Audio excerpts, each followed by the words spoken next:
Le fait du pluralisme, à savoir le fait que nos sociétés sont composées d'une diversité de conceptions de la vie bonne, une diversité de valeurs, une diversité de cultures, est sans doute le meilleur argument que les libéraux peuvent opposer aux communautariens. Ça leur permet de souligner à quel point l'idée d'une homogénéité culturelle, d'un État qui reposerait sur un consensus sur des valeurs, est une idée qui ne correspond pas à la réalité de nos sociétés contemporaines.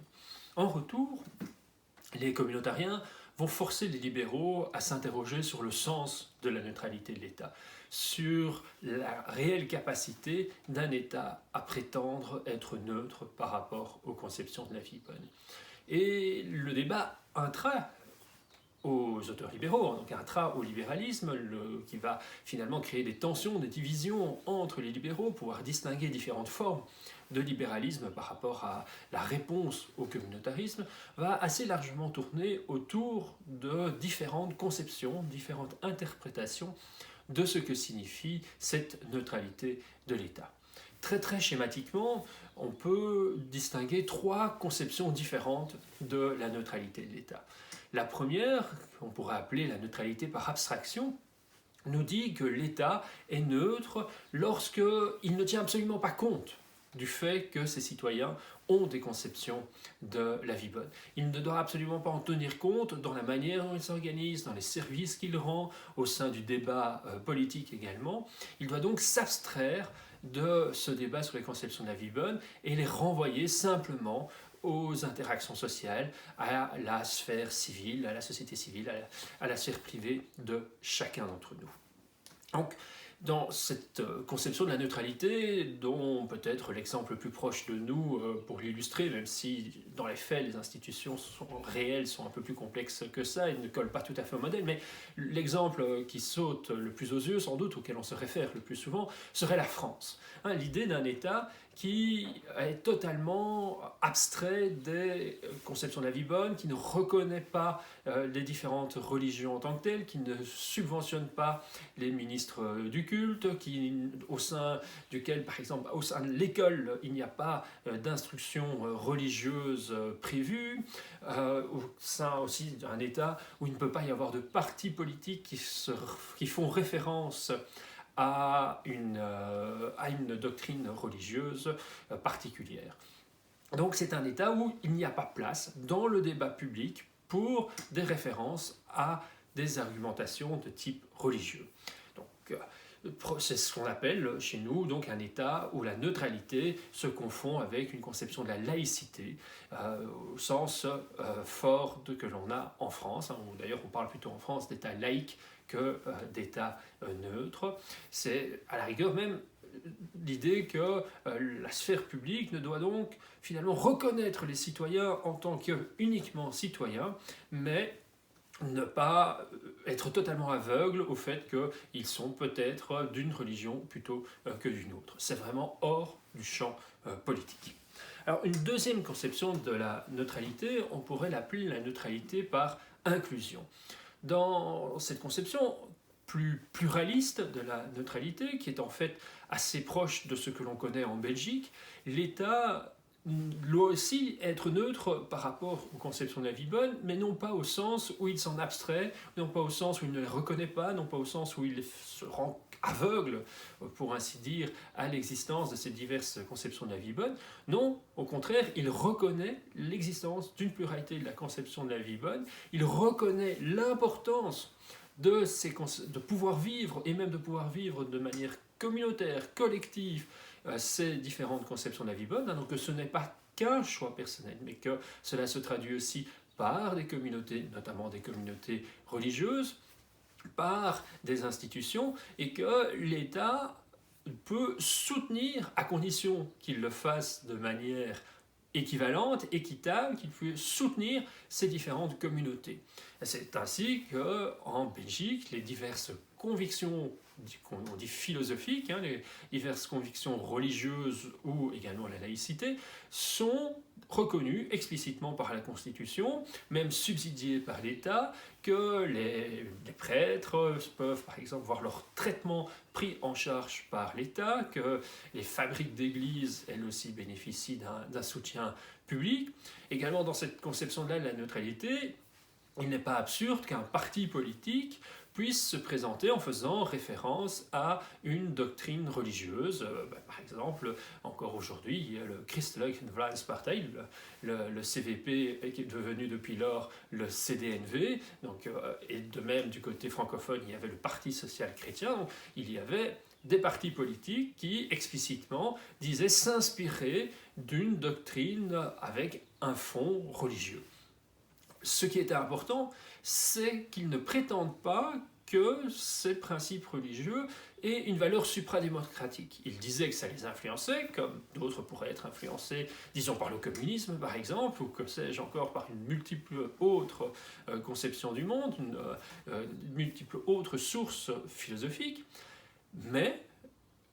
ils reconnaissaient que ce qui était le fondement des normes collectives n'était pas le prescrit divin. Justement, en participant au jeu démocratique, il disait qu'en tant que normes collectives devant régir la société, seule la démocratie, seules les institutions politiques pouvaient donner la légitimité. Ils espéraient que les normes qui sortiraient du débat démocratique seraient des normes conformes à leurs convictions religieuses, mais ils reconnaissaient qu'il ne suffisait pas de leur donner de faire référence à une doctrine religieuse pour que ces valeurs aient une légitimité en tant que normes structurantes de la société. Seul l'État, seule la démocratie pouvait avoir la légitimité de régir les interactions sociales. Donc on est dans un contexte fondamentalement différent où la neutralité de l'État se reconnaît dans le fait qu'il y a un égal traitement de la diversité des convictions philosophiques au sein de la société. Donc, mais par exemple aussi, sur le plan de l'enseignement, en Belgique, la Constitution reconnaît un droit à l'éducation, mais en ce compris à l'instruction religieuse, qui se traduit par le fait que dans le cadre scolaire, vous avez soit un cours de religion, soit un cours de morale non confessionnelle, soit, si vous voulez, si vous en faites le choix d'en être dispensé, vous pouvez avoir aujourd'hui une heure complémentaire d'un cours qui s'appelle un cours d'éducation à la philosophie et à la citoyenneté.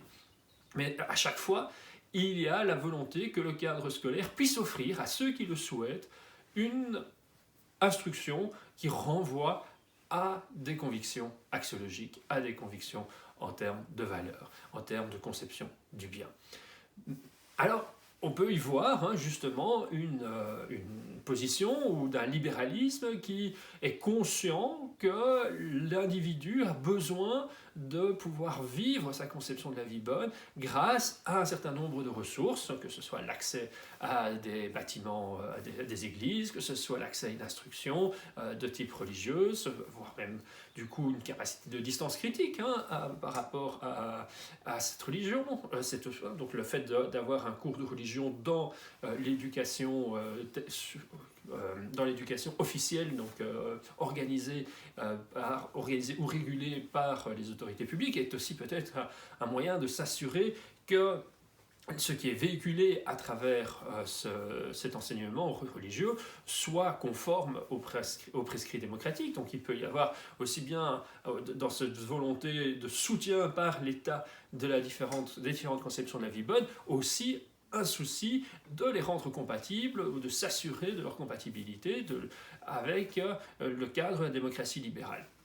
Et donc, ce qui est important ici donc, de mettre en avant, c'est cette distinction entre un État vraiment neutre par abstraction, comme on peut le voir dans le cadre français s'il faut une référence symbolique, et le cadre plus pluraliste, d'une neutralité par inclusion. On inclut dans ce qui est reconnu par l'autorité publique la diversité des conceptions de la vie bonne, reconnaissant dès lors par là que dans les ressources dont doit bénéficier un citoyen, il y a des ressources qui doivent permettre de rendre réel l'exercice de ces convictions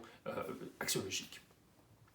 En ce sens, cette deuxième conception de la neutralité est déjà un pas certain vers un libéralisme enrichi de la critique communautarienne. Un libéralisme qui tient compte d'un certain nombre des objections portées par la critique communautarienne, en particulier le fait que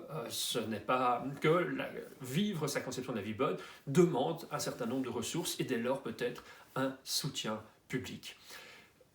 Mais le débat entre les libéraux et les communautariens a conduit à aller encore un pas plus loin. Parce que ce système de reconnaissance par l'État d'une pluralité de conceptions axiologiques fonctionne potentiellement quand vous avez deux, trois communautés religieuses essentiellement qui structurent la société civile, peut-être quelques-unes plus petites, mais c'est beaucoup plus compliqué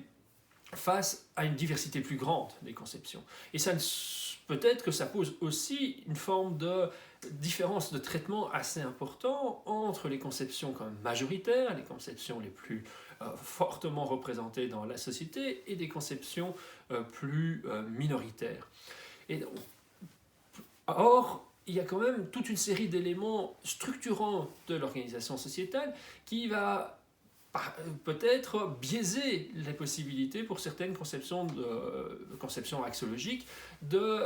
pour certaines personnes qui sont membres qui portent ces conceptions axiologiques, de pouvoir agir conformément à leur propre conception. Et qu'on risque dès lors d'avoir, même sans le vouloir, un certain nombre de discriminations qui résultent non pas d'une volonté délibérée de l'État, mais d'une application identique de mêmes principes à toutes les personnes, quelle que soit leur conception religieuse. J'avais déjà évoqué la question des jours fériés, où il y a quand même trace de quelque chose comme un héritage d'une culture chrétienne, qu'un libéral questionnera certainement, mais simplement déjà la structuration de la semaine, le fait que le week-end c'est le samedi et le dimanche, va poser problème pour des communautés religieuses où le jour sacré est un autre jour de la semaine. L'organisation du rythme scolaire peut poser problème en période de ramadan pour d'autres. La question du port de signes convictionnels est fatalement quelque chose qui a déchaîné de nombreux débats et de nombreuses discussions dans nos communautés. La question des sacrifices animaux, la tension entre le respect des convictions religieuses et le bien-être animal est aussi quelque chose où constamment il y a une tension entre peut-être des respects de principes qui se disent non justifiés par des convictions, mais qui implicitement, ne fût-ce qu'au nom de principes plus justes, peut-être les droits de reconnaissance des droits fondamentaux, est-ce que le bien-être animal, est-ce qu'il y a quelque chose, par exemple, comme l'un des droits fondamentaux des animaux à une non-souffrance, est-ce qu'on peut généraliser l'idée de refus de la souffrance animale sur base d'un droit à l'intégrité physique des hommes que l'on étend? Est-ce que ça, c'est une conception du juste, ou bien est-ce qu'il y a implicitement un jugement de valeur, une conception de la vie bonne? C'est un débat qui n'est pas si facile à trancher, et qui montre quand même une tension possible entre une législation, par exemple, donc, qui interdirait le sacrifice d'animaux sans étourdissement, et des convictions axiologiques fortes de certaines communautés, en particulier ici de la communauté musulmane, par exemple. Et donc, est-ce que vraiment, en faisant primer le bien-être animal sur le respect des convictions religieuses, est-ce qu'un libéral peut le faire en justifiant cela au nom de principes de justice par rapport à une conception axiologique qui serait non respectueuse de principes de la justice? Ou est-ce que nous sommes dans le choc entre deux conceptions axiologiques différentes? Et dès lors, est-ce que finalement, en faisant primer le bien-être animal, est-ce que la communauté politique ne se prononce quand même pas sur une conception de la vie bonne? Peut-être d'ailleurs de manière légitime, ce n'est pas ça la question, mais est-ce que la conception classique de la neutralité de l'État, est-ce que la priorité du juste sur le bien suffit